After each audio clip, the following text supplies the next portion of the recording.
Yo, what's good, people? Welcome to the channel where we talk about music licensing, music production, and music business. If you love any of the previously mentioned, make sure you subscribe so you can stay up to date on all the latest content and hit that bell icon so you know exactly when that new content drops. Why is Sony not focusing my face? Come on, Sony, get it together. So welcome to another episode of the Music is My Business podcast. It's a live Q&A, and we got a guest today, which I'm super excited to introduce. We're probably going to just geek out on sync. It's going to be sync overdrive today. So I hope y'all ready and you guys have your questions packed. Let me know where you guys are from. Let me know what you do. Drop it in the comments. I see my guy, the BTZ, in the building. Appreciate that, man. Glad to see you. Floric Music is in the building. What's good, Floric? So today I got my guy. He goes by Josh Williams. You may know him as J Will on Instagram or on TikTok. I know he's putting so much dope information out there on sync that it's just really hard to ignore this space in music. If you're a producer, musician, artist, you really need to be taking advantage of sync, and we're going to kind of talk about that and his story and journey and all of that stuff. We got Michael Connor Music in the building. Matt Risco, what's up? B Lewis, my guy, what's good, man? So without further ado, man, let's introduce my guy, J Will. What's good, bro? Hey, what's going on, guys? How are you? Man, good. I appreciate you taking the time to hop on and answer some of these sync questions and give us a little bit of backstory on your sync journey. So I guess introduce yourself, man. Let the people know who you are and what you do. Yeah, well, first of all, thanks so much again, Clint, for letting me come on. I'm a huge fan of the live feedback sessions and stuff that you do. Very, very cool information. Thank you. My name's Josh Williams. I go by XJ Will on social medias everywhere. I'm from St. Louis, Missouri, but I live in Kansas City, Missouri, which is, again, just kind of Midwest, middle of nowhere in the States. It's really, really cool because it's cheap to live here. So, like, anytime I need to fly to Los Angeles, Atlanta, New York, it's a pretty cheap flight. Nice. I got into sync licensing a very weird way. I'm actually, let me see. Do I have it over here? I'm actually low-key trumpet player. Oh, and sweet. So I got into music through like hearing Star Wars when I was a kid, and I was like, yo, this is dope. And I wanted to play French horn, but like those are like super expensive. So the school was like, if you ain't taking lessons, like we can't give you this. Yeah. So I got a jazz scholarship into school at a conservatory here. Mm-hmm.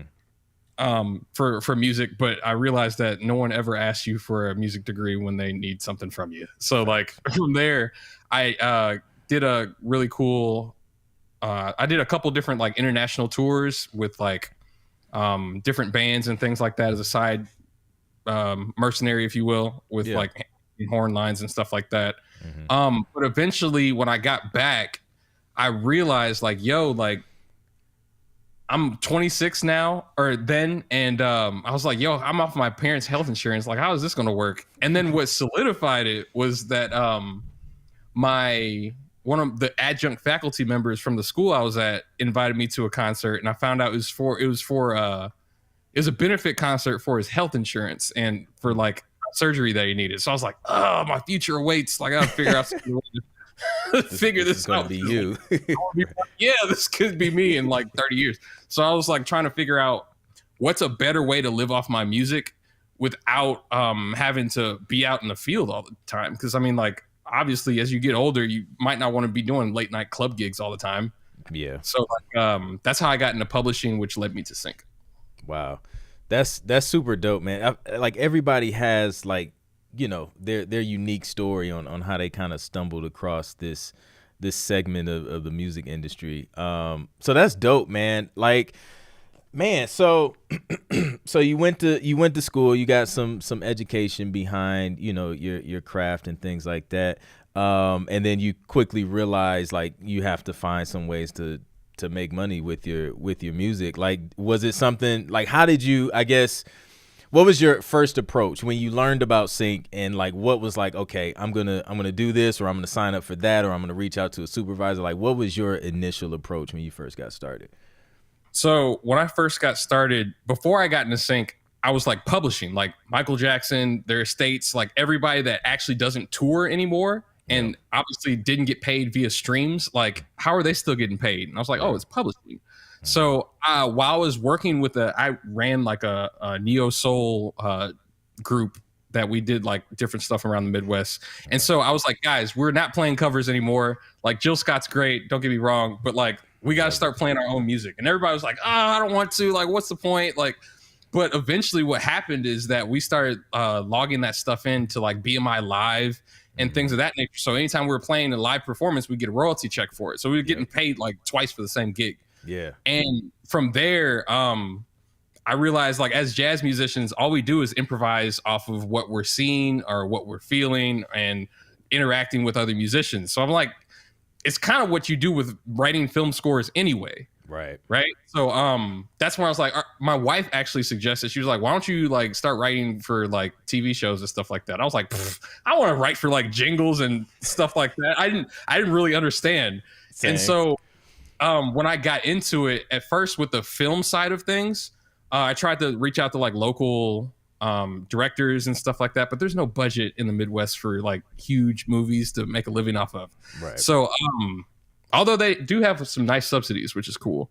Yeah. But like what happened, I got into stock music first. Okay. And wasn't finding a lot of my artist cup wasn't being fulfilled enough because writing corporate music sometimes isn't as fulfilling for me because there's not a lot of energy sometimes. Yeah. And so that's how I got into looking at music libraries for actually I think I might have found one of your videos and was like, yo, like this makes way more sense than just writing stock music. Oh wow. So that's how I kind of got into pitching the music libraries and things of that nature. Yeah, that's super dope, man. Yeah, first I love jazz and neo soul as well. Like that was because I grew up, I was like a musician first, so you know, grew up during college. I was playing for groups and bands, and we had like a neo soul jazz band, and yeah, dude, it was kind of like the same thing. It's like, I mean, you can only gig for so long before you start getting worn out, breaking up, setting up, breaking down. It's fun. Young man's game, man. It is, man. And then after a while you just get to a point where you're like, yo, like it takes so much time to learn the song, rehearsing the song, rehearsals, that I was just like, I don't want to do this for the rest of my life. I would hate to be touring on the road with gas prices right now. Oh my gosh, dude, super expensive. So that's crazy, man. Shout out to the Midwest. I'm from Ohio. Actually, cool. Yeah, dude. Me and my brother, we drove through Missouri. Actually, we stopped in, was it Kansas City? We stopped for the night in Kansas City because we drove all the way from Ohio to Arizona, like from east to west coast, to get him all set up. And he's in the Air Force, so he was kind of relocating from Ohio to Arizona. So we took like a road trip, super fun. So yeah, we stopped through Missouri. It's pretty cool, man. Pretty chill. So yeah, man, that's dope. So what was man, so okay, so you started with the stock music libraries, and then you wanted to see, you know, if there's a better way. So then you started looking into music libraries. Did you start seeing success with the libraries versus the stock music? So, and I try to tell this to everyone that wants to get into music licensing, like patience is so important. Fact. Because it took me 18 months to get my first placement. It didn't take me too long to like get into the library, but I was learning how to produce still.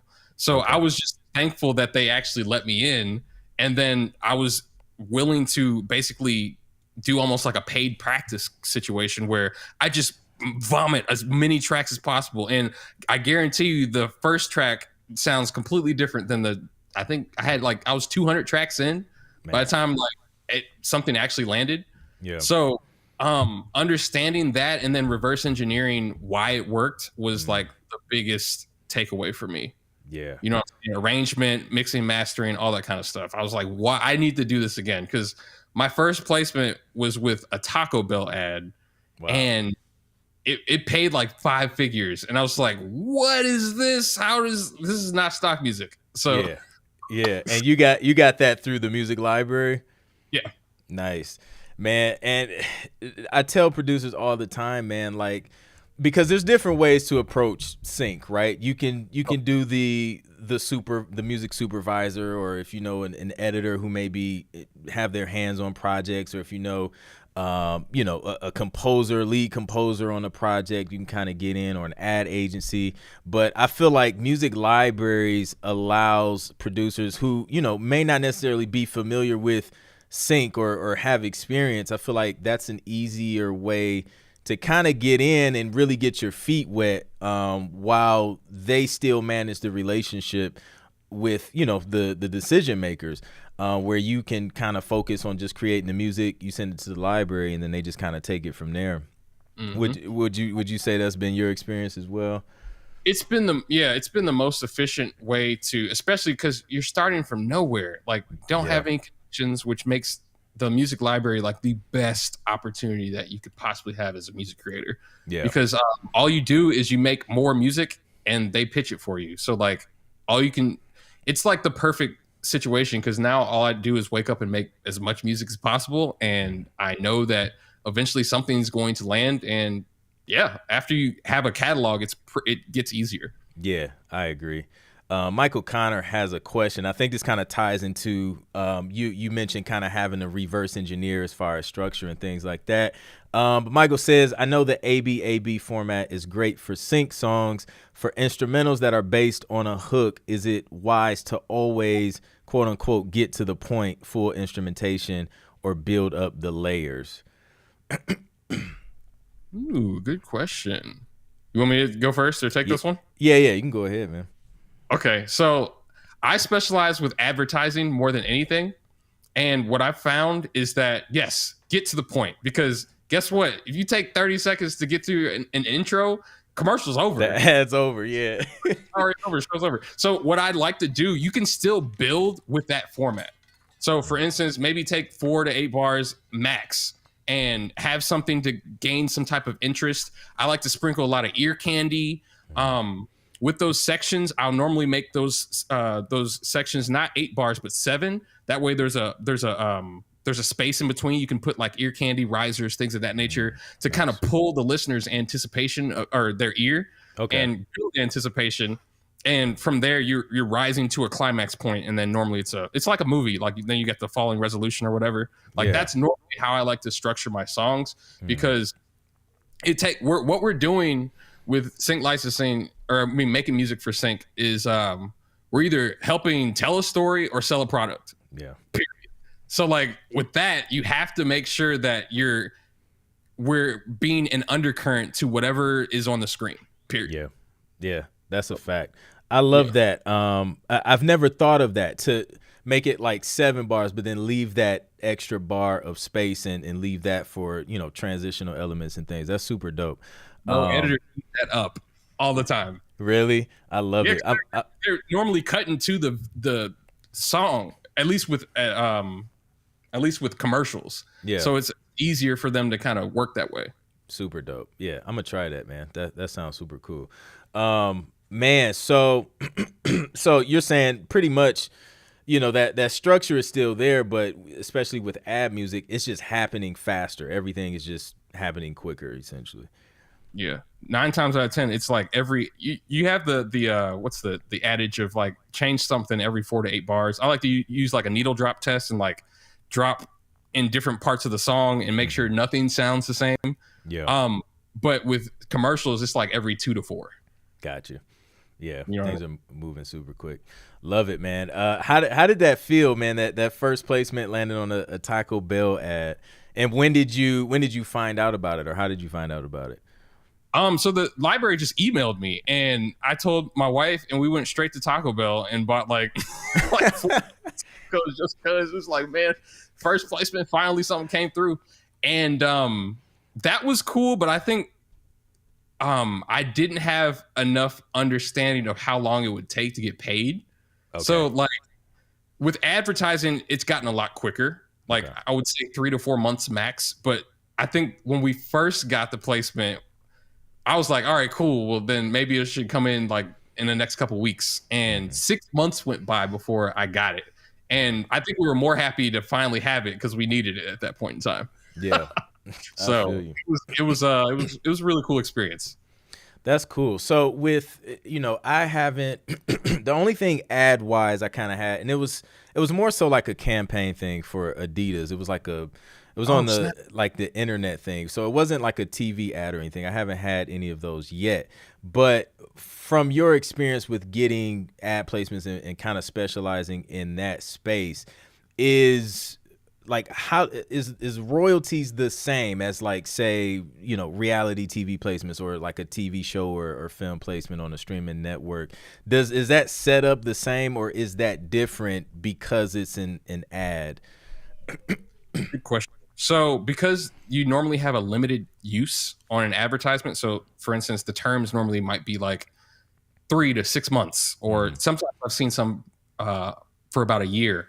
But outside of that, it just depends. I'm not too experienced with a lot of royalties on the back end for advertisements specifically. Okay. Because normally it's either you're dealing with companies that they'd rather just buy it out. You see what I'm saying? Yeah. So normally what I tell guys is like, if you're trying to get into ads and they offer you a buyout deal, they're fine. Just make sure you're getting 5-figure minimums because you won't be able to capitalize or monetize off that song anymore. Gotcha. So like normally I would say outside of sometimes they do offer like letting you have the back end. But depends on the library situation too. Right.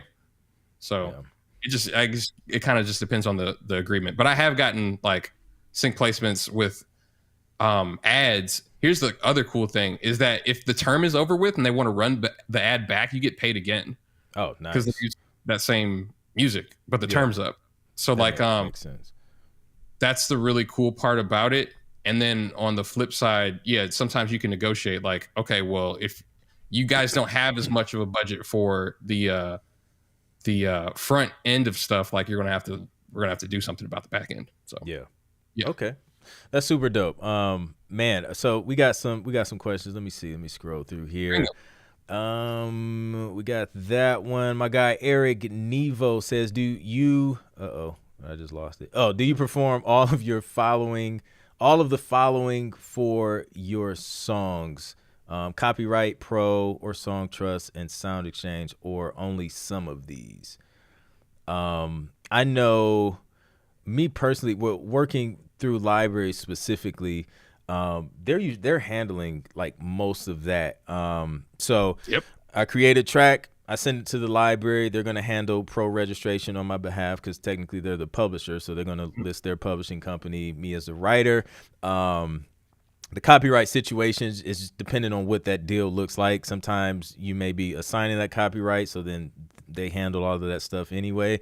As far as Song Trust, I don't register stuff that I'm sending to libraries or other publishers with Song Trust because Song Trust is a pub admin and it just won't work because there's other publishers pretty much. And then Sound Exchange, I don't really worry about either. But what's been your experience as far as that's concerned? I always recommend if guys are trying or first getting into sync, it's always good to have them registered with a PRO.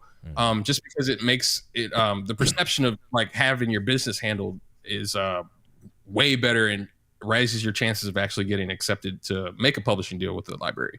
Outside of that, like no one ever asked for copyright. Song Trust is that's not what they're for. It's not built that way. And then Sound Exchange, I normally just make sure it's registered with a PRO, and now most libraries do that for you, like Clint said. So pretty much the same. Easy stuff, man. Nice. Let me see. Says, I guess that's how you pronounce it. How do you know that you have enough layers in a track? Making tracks for artists, you always have to leave space for the artist to do their thing. Is it the same situation? How do you know? That's a good question. Yeah. I'll let you tackle that one. We're both musicians too, so I don't know if you struggle with it, but early on I struggled with overproducing, overplaying stuff all the time. So, what's your take on it? All the time. It's like ongoing battle for me because I write trailer music, and so like there's already like 8 I had to bust a track out this morning. There was like 100 tracks on the stupid project, just because wow. like you got your string instruments, your brass, and crazy sound design, and like it's insane. So like that's how I kind of get that out of my system. But when I'm making like more simple tracks for advertisements or TV shows, normally what I try to do is I'll find an acapella and I'll throw it on top. And if I can't understand every single word, there's something in the way. You know what I'm saying? 'Cause you think about it, especially with instrumental music, like if you, I mean, it's necessary to sometimes have a lead, but if you have stems, like they'll take it out if they don't need it. So like simple will definitely get you way further than having a bunch of stuff into a track. It gets in the way. And again, we're what's the word? We're artisans. Like we're providing a service to help the filmmaker. So like no one, I mean, it's going to be put on the wallpaper anyway. So like why waste the extra effort? Exactly. Yeah, I agree. Man, how did I don't know. Like it took a minute, you know, like I had a production mentor and he was just like, yo, take that out, take that out, take that out. And I was like, okay. Like, what? There's no music left. Like, but yeah, man, like now, you know, depending on what I'm working on, you know, I'll have the main progression or keys or whatever. And then I may have pads that's playing the same thing or something like that. Then I'll have like a melody, and then the bass line. And then other things are just kind of complementing everything else that's going on. But yeah, you know. I'll tell you something else I learned from a mentor of my own. The human brain can only listen to 3 different conversations successfully at a time. Oh, wow. So you can use that for mixing. You can use that for when you're producing and adding a bunch of elements. You can only listen to 3 things. So obviously you're going to probably be listening to the drums in most Western music, right? And then you have a melody, and then maybe the chords will be actually perceived to an average listener.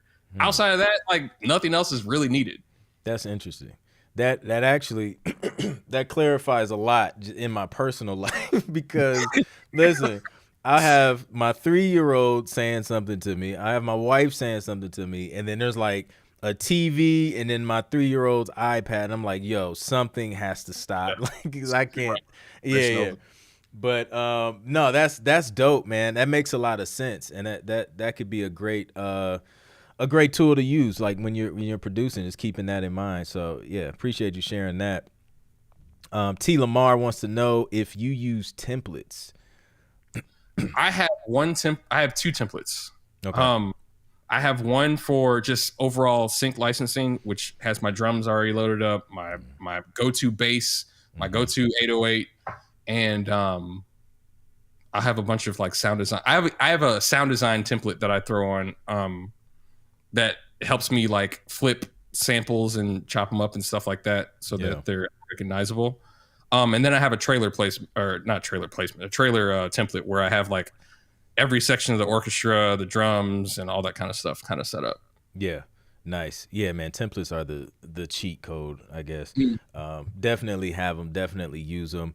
You mentioned trailer music. Let's talk about trailer music because I got a brief. It was a few months back, and pretty much it was for trailerized R&B music. So it was fun, bro. Like my guy Troy Hayes, he knocked out the vocals. It was dope. But one thing I learned very quickly in studying trailer music just in general, because I'm like, if I'm gonna create something trailer wise, I need to kind of figure out what trailer music does. It was a completely different structure, bro. Oh yeah. Completely different. So my ABAB, it got thrown out the window a little bit.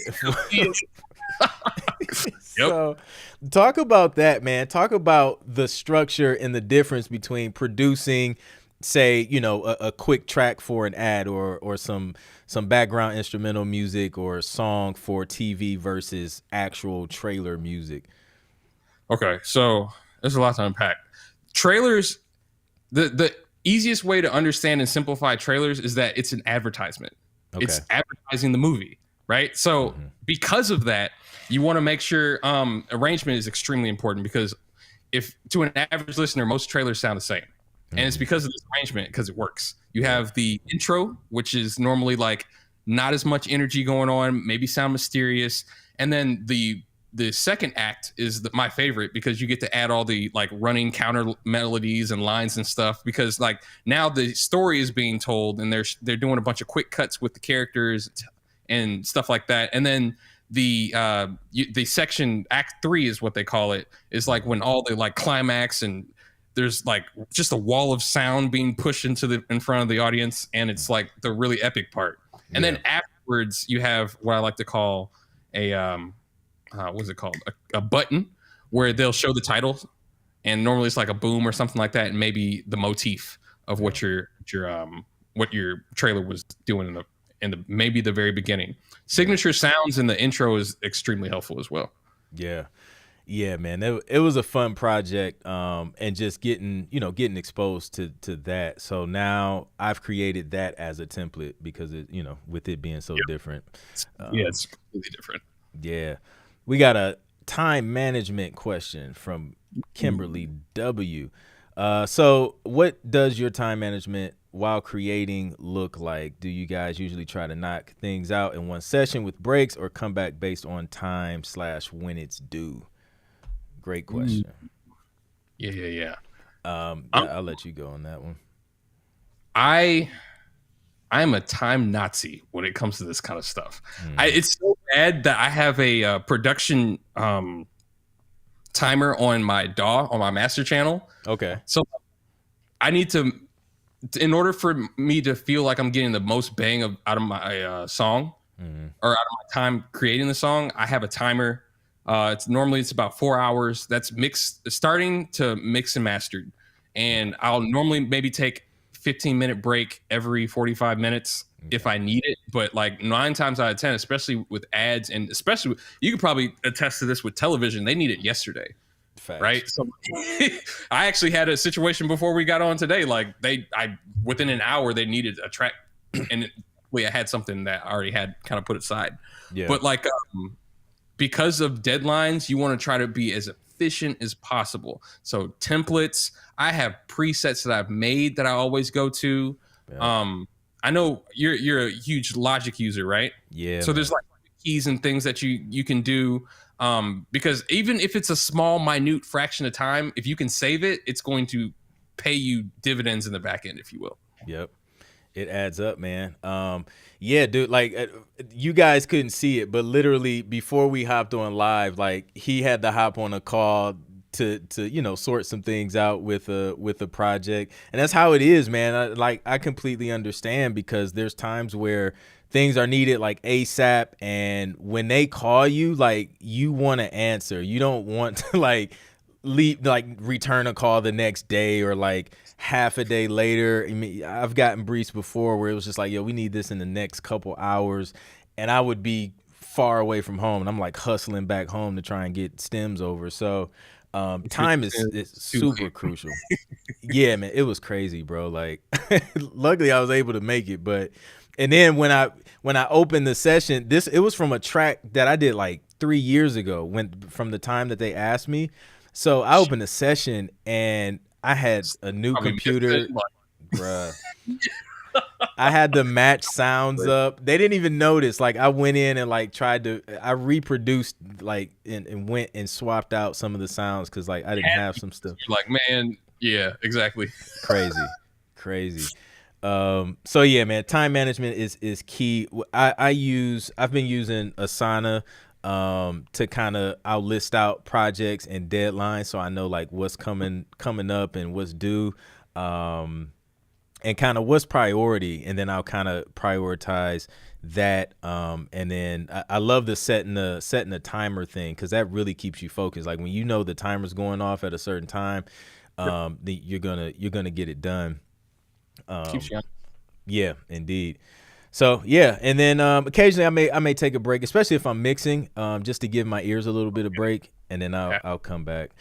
But good stuff, man. Lorenzo Atkinson wants to know, do you mix and master your own music for placement opportunities? Oh yes, that skill is going to make you way more efficient. Because if you think about it, if you're making songs and now they're getting bottlenecked, it doesn't matter how many songs you make, it's getting bottlenecked by your engineer, if you will.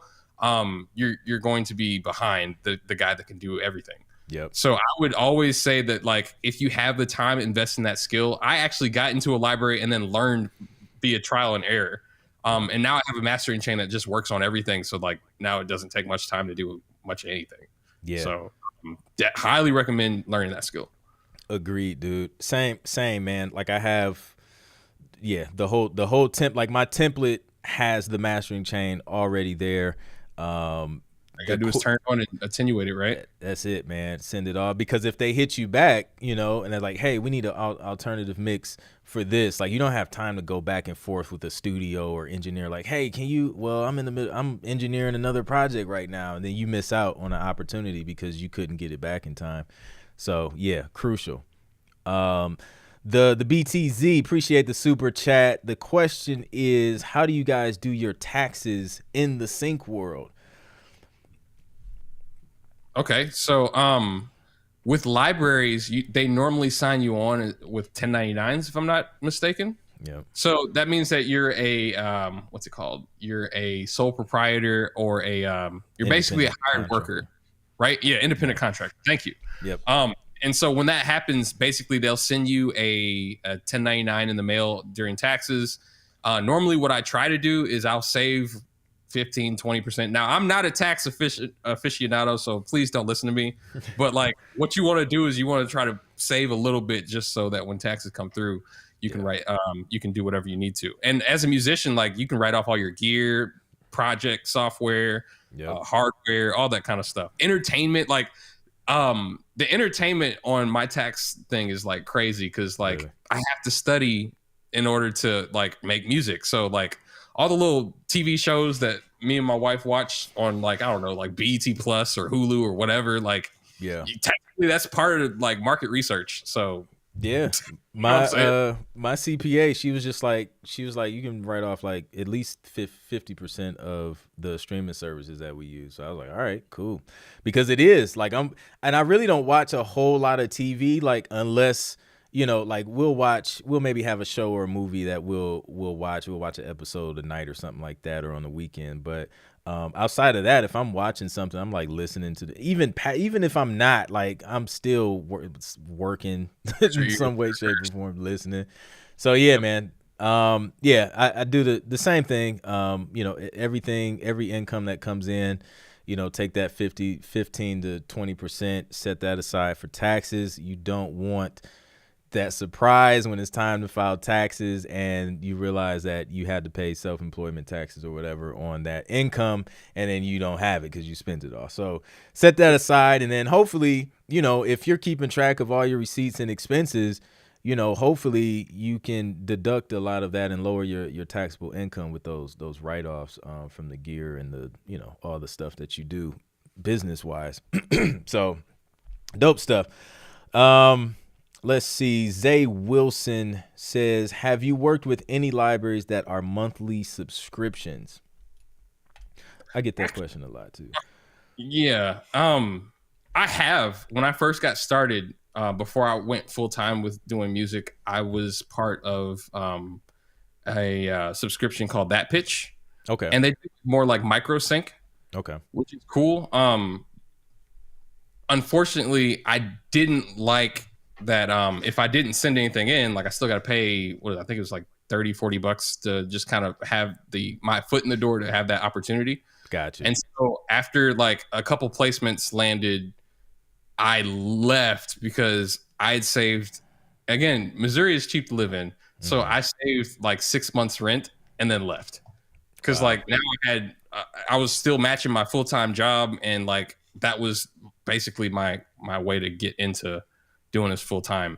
There's nothing wrong with them as long as you understand what other value you're getting from them. So like That Pitch, they say guaranteed placements. That means that like they're working exclusively with companies that are purchasing their songs, but it's a work for hire situation. So like, I mean, I can't remember how much they're charging per song, but it wasn't as much as you would with a regular music library. Yeah. So like, there's that. Yeah. Yeah. Yeah, I think when I first heard about sync licensing, um, I heard they told me about Taxi. So then later on, I ended up signing up with Taxi. I think was that like an annual? I think it was annual or something like that. Annual, yeah, Taxi's annual fee, and then like you have to send in like $5 per song submission. And it's not Yep. technically a library; it's an A&R for libraries. Exactly. Yeah. So yeah, and then I did that. Like, my music was trash at that point. Mix was trash, structured trash. So I wasn't ready, man. But I did go to the road rally and learned a lot of information when I did that. But now, even like I teach producers just how to go directly to libraries or supervisors if you can get in touch with them, just because that can get expensive, especially if it's per submission, and you don't really know, or you're just trying to get started. Music libraries are free. They usually don't charge you, an upfront fee.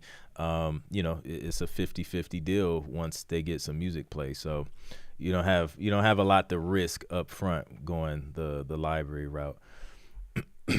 Provides a lot of incentive as well. Like they don't eat unless you eat, so like Exactly. everybody wins. Yeah.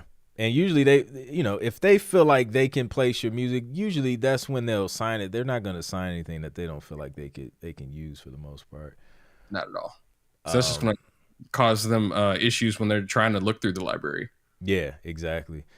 Gladys Brown with the question says, do you feel that people must know music theory in order to create trailer music?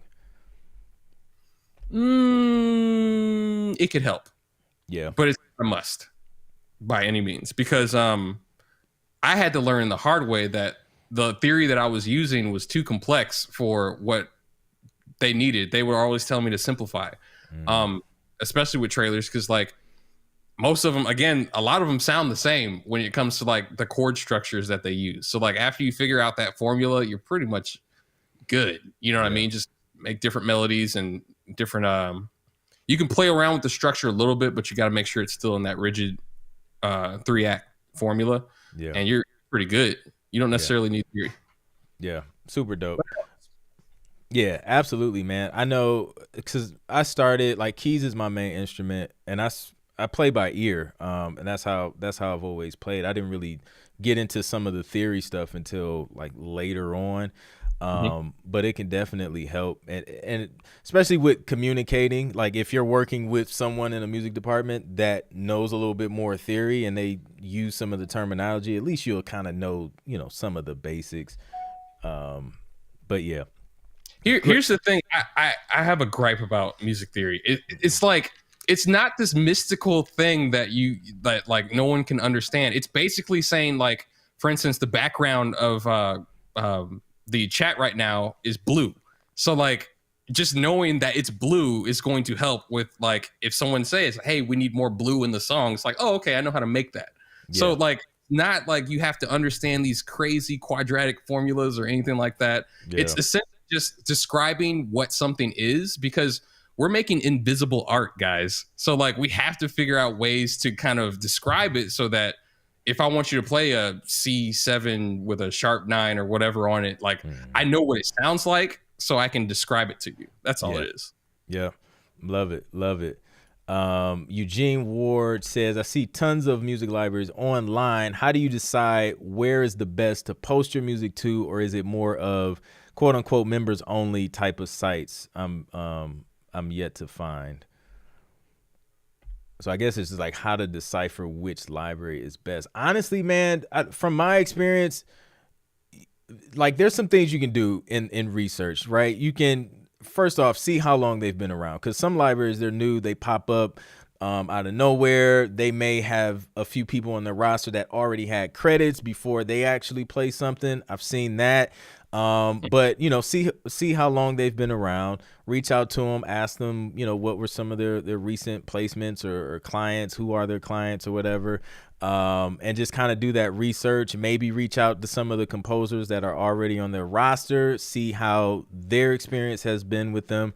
But at the end of the day, you really don't know until you get some music in there and see how it performs with that particular library. Because I may see success with the library, and then Jay may be with the same library and like not see anything. It doesn't mean that the library sucks. It's just like, well, the music we did, it just didn't get placed yet. So you really don't know until you kind of get it in there and kind of see. What do you think, man? That you do bring up a good point, because like again, sometimes it can be a waiting game, and other times it's just like opportunity presents itself. Are you ready? Yep. Right. So like, but there are some things that I try to look for, like for instance, and you had kind of mentioned like sometimes placements, but like instead of just showing like logos that are just super generic, like showing the actual placements, I'll study those and find out, okay, like, and I made a TikTok about this not too long ago. Like, I don't go to Burger King for tacos. Right. So like, you make hip hop, you're going to go through their placements, check out if they use hip hop in TV shows. Well, that lets you know like they work more with television networks, right? Yep. So now you're getting these clues and things of like, okay, if this is what they specialize in, or this is what people are coming to them for, do I have music that'll fit that to continue to help the trajectory of what they're trying to do in the library? You know what I'm saying? Yeah. Doing stuff like that helps tremendously. Yeah, agreed. Man, that sums it up perfectly. Like, you don't want to go to Burger King for tacos and vice versa. It's simple, like it's funny, but it like that's what it is. Like, just real life application, man. Anthem Fox, what are the proper music files that need to be sent? Does it matter if it's MP3, WAV, etc.? I think it depends on each company you're working with.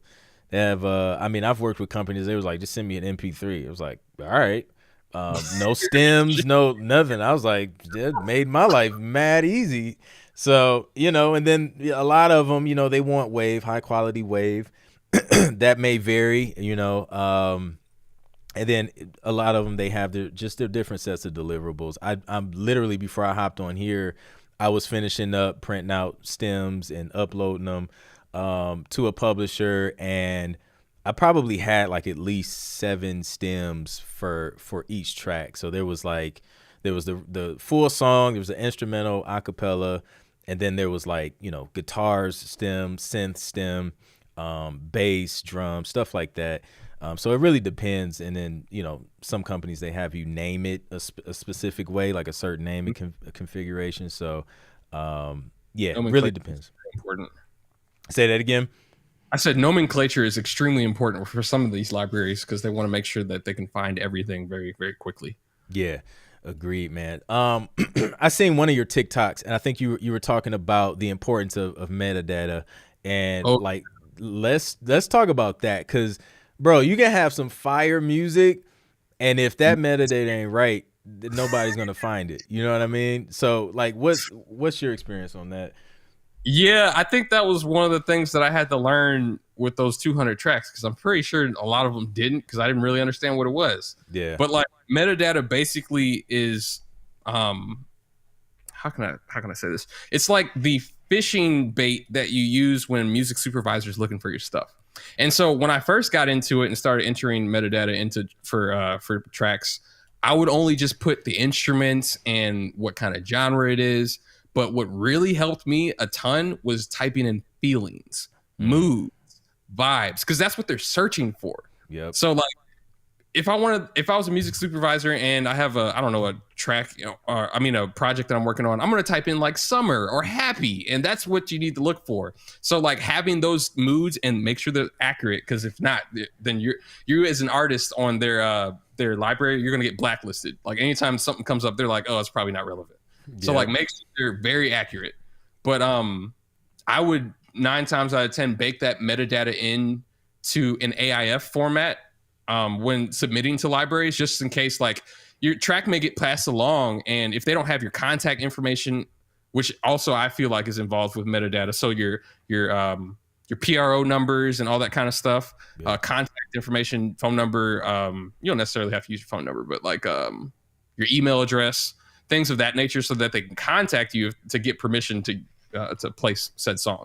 So like, definitely make sure that you're, out of everything else, moods and vibes and contact information. For sure. Super dope. Wordplay for you to hear says, but isn't that subjective? Like the mood and the vibe.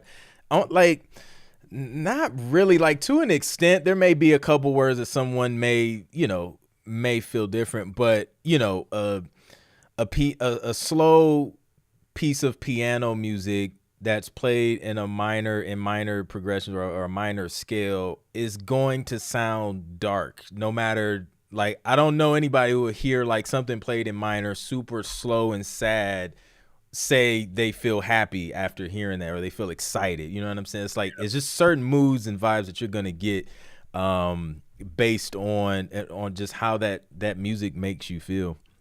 And that's part of theory. Yeah. Yep. C Key says, are there any directories specifically accessible to producers, and how can we get those libraries for hip hop or piano type music? Do you use any music libraries, or do you have, or not music libraries, but like a music licensing directory or anything? Just like a list of contacts. I made one that you guys can check. Actually, I don't know if you guys are signed up to Clint's. Clint has one in his store that I think I started using when I first got started as well. Yeah. Honestly, it's just worth a Google search and kind of just going that way, because again, I've not found a decent directory that will tell you what kind of music they specialize in yet. And I'm kind of working on something to kind of, maybe we can collab on that. Like, I'm trying to work on something where like you can have genre and then libraries that specialize in it. The problem is that taste changes so frequently that it's hard. You have to update it like literally every 6 months. Right. So Yeah. because of that, like, it's just like you just got to do the footwork.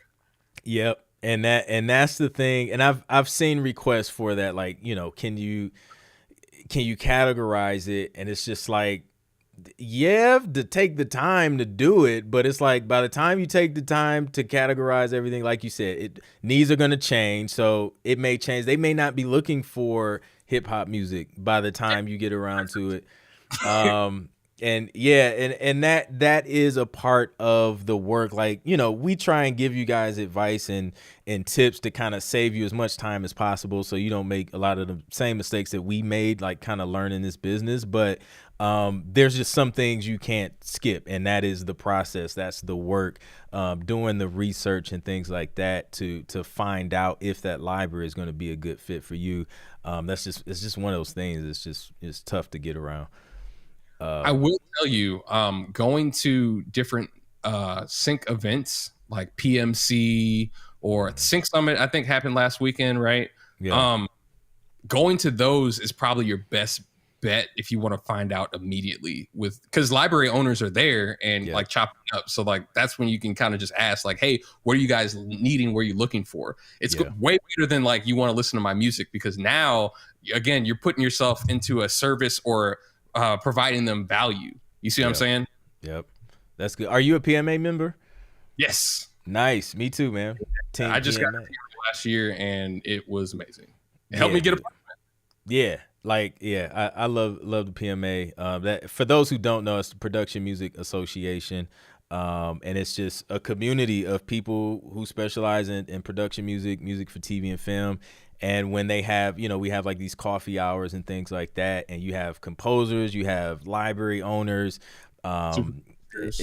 supervisors, and it's dope. And then we have like these breakout sessions, and literally, like, I mean, I've had like a few libraries and I've done like some deals just as a result of being a member and just chopping it up and hanging out with these super dope people. So highly recommend. And that's another deductible expense, tax write-off, the PMA membership. So shout out to them. This wasn't sponsored. It was just two PMA members talking about PMA. So yeah, man. Dope stuff. Man, y'all hitting us with the good questions. Let's see if we can get to a few more. Gladys Brown, have either of you ever considered transitioning to being a music supervisor or have done music supervision before? My answer is no. I don't want them hands. I really don't. Nope. I'm good. I've heard all the nightmare stories, and actually, like, music supervisors are trying to unionize right now because of, like, some of the stuff behind the scenes that we didn't know about. Yeah. Like, so, like, I understand how fulfilling it can be, and because, like, making content with both of us, I'm sure we know how to video edit and all that kind of stuff, figuring out the right music. But, like, it's a lot of stress. They're working on 4 or 5 different projects at the time. They're getting 300 emails a day, and like the bass player, I can't get in contact with them to finalize a deal. So like, Yeah.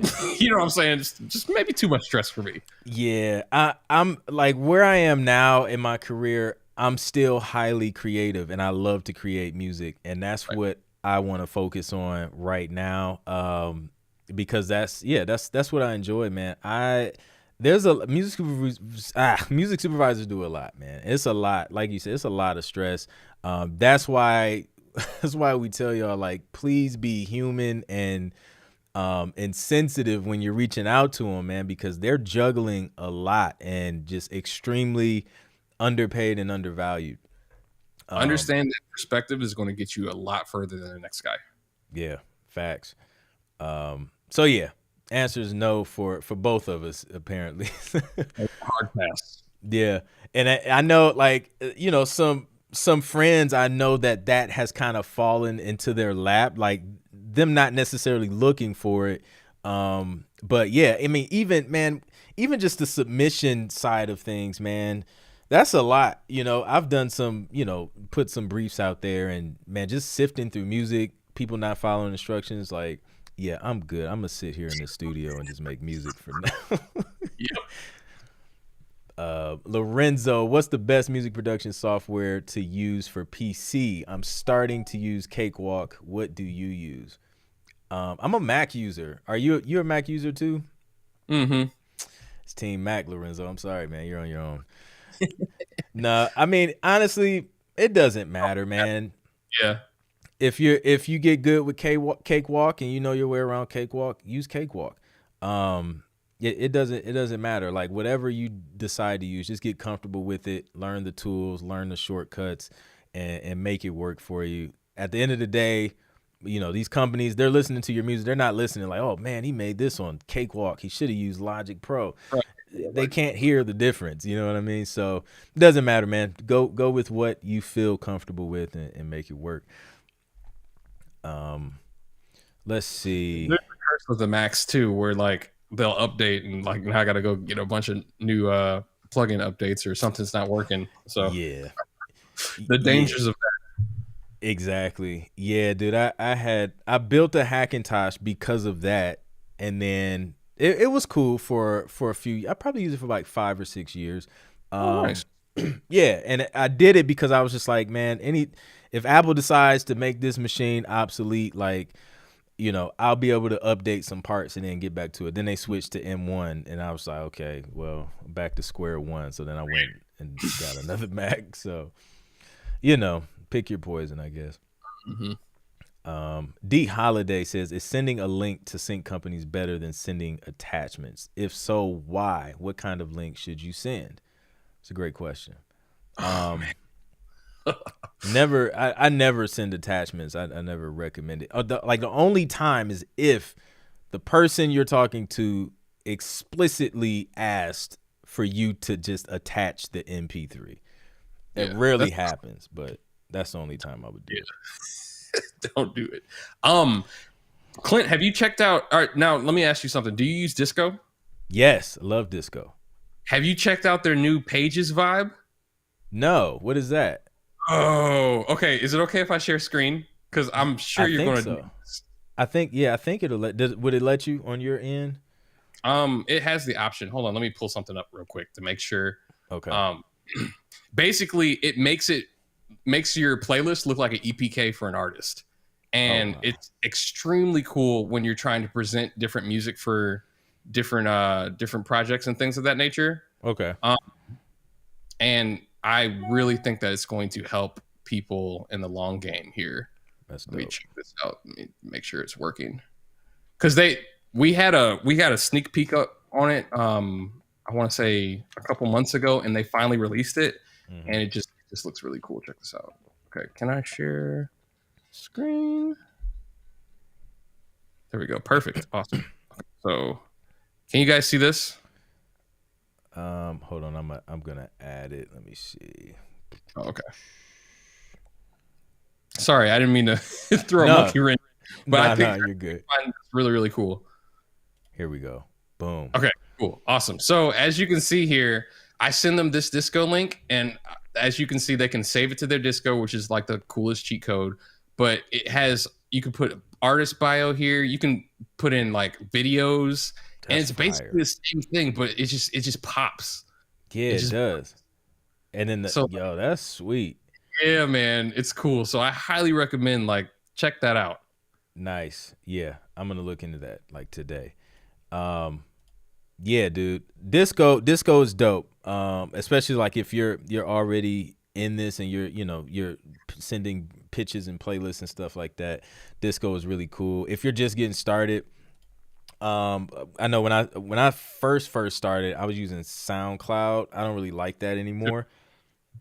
But I would recommend box.com. You can get a free account, create a folder, name the folder, put your files in that folder, along with maybe a PDF or something of if you got lyrics, metadata, or a spreadsheet or something. And then it depends on what the company, how they want to receive stuff as well. They may have something where you just upload directly on their site. So just ask, how they want to receive music before you just load them up with like Yeah. your entire catalog. And usually they don't like attachments just because it fills up their email and it's hard to keep track. Space is Yeah, precious to them. yeah, exactly, man. So man, dude, I'm not gonna hold you, man, because we both got projects we gotta knock out, but this was super dope, man. I appreciate you coming through, and just chopping it up, hanging out with us. We'll have to do this again. Let the people know, where they can follow you, find out more information about you, what you have going on, and whatnot. Well, Clint, thanks again for giving me the privilege to do this. This was super fun. I try to do Q&As on TikTok sometimes, but like Nice. the structure for this is just perfect. So thank you. No doubt, no doubt. You can find me on all social media, xj_will. We do free trainings every month on how to get started with sync licensing with like 3-4 steps and get you guys equipped to start making some music and getting paid what it's actually worth. I think that's the biggest thing, because honestly, like, streams can't pay the bills, right? So yeah, just follow any of my social medias. Normally the link in bio has all the information to get in on the free training. Yeah, super dope, man. So you guys make sure you follow him, make sure you tap in with him and the resources that he has. And yeah, man, that's it, man. I appreciate you guys tuning in. If you haven't already, please be sure to like, share, and subscribe. And I'll catch you guys on the next one. Peace. See you guys.